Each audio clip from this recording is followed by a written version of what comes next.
اعوذ باللہ من الشیطان الرجیم، بسم اللہ الرحمن الرحیم۔ شروع کرتا ہوں اللہ تعالیٰ کے نام سے جو بڑا مہربان اور نہایت رحم کرنے والا ہے۔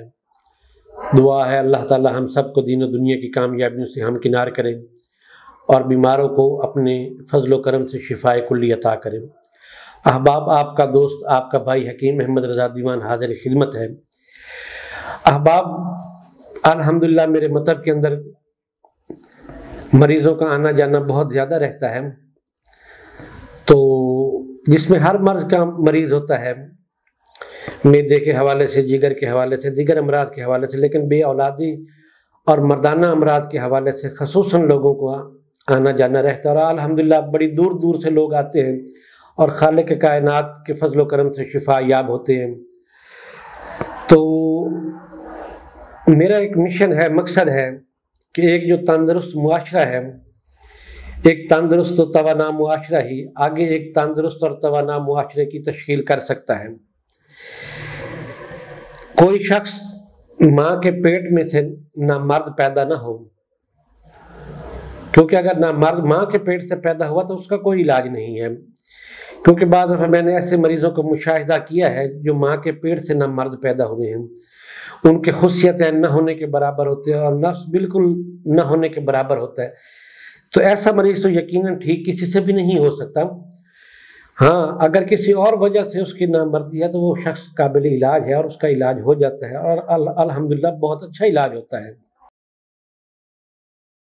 تو میری ان لوگوں سے یہ گزارش ہے جو لوگ نامردی کا شکار ہیں، یہ کسی وجہ سے یعنی کہ نا اپنے شریک سفر کو، اپنے پارٹنر کو سیٹسفیکشن پرووائڈ نہیں کر سکتے، تو وہ آنکھیں بند کر کے تشریف لائیں۔ اللہ تعالیٰ کی ذات مہربانی کرے گی، انشاءاللہ تعالیٰ اللہ تعالیٰ ان کو صحت و تندرستی دے گا۔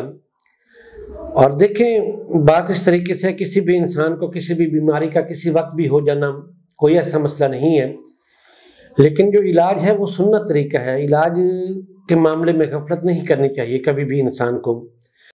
تو ایسے لوگ جن کا نفس کے رگ پٹھے کمزور ہو جاتے ہیں، نفس میں ایک چچڑا پن آ جاتا ہے، نفس بے جان سا ہو جاتا ہے، اس میں مکمل اریکشن نہیں ہوتی ہے، اندرونی طور پر انسان اگر تندرست ہے، بیرونی طور پر اس کو یہ کنڈیشن لاحق ہے کہ نفس کے رگ پٹھے کمزور ہو گئے ہاتھ کے استعمال کی وجہ سے، یا غیر فطری طریقے سے وہ کچھ کرتا ہے، تو اس کے لیے ایک بہت سا نسخہ اور مختصر سا نسخہ ہے میرے بھائی۔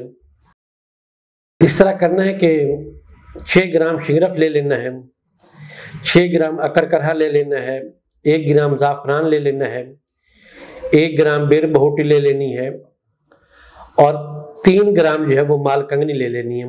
اس کو قریباً 30 گرام روغن زیتون میں آپ اچھے طریقے سے گھوٹ کے حل کر کے اس کو دھیمی دھیمی آنچ پہ آپ بریاں کریں، پھر اتاریں، جب ٹھنڈو پھر رکھیں۔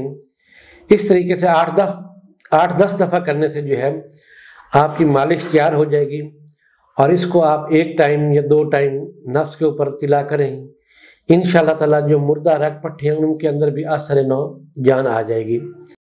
جو لوگ بنائیں مجھے دعاؤں میں یاد رکھیں۔ اسی کے ساتھ اجازت دیں۔ اوکے، اللہ حافظ۔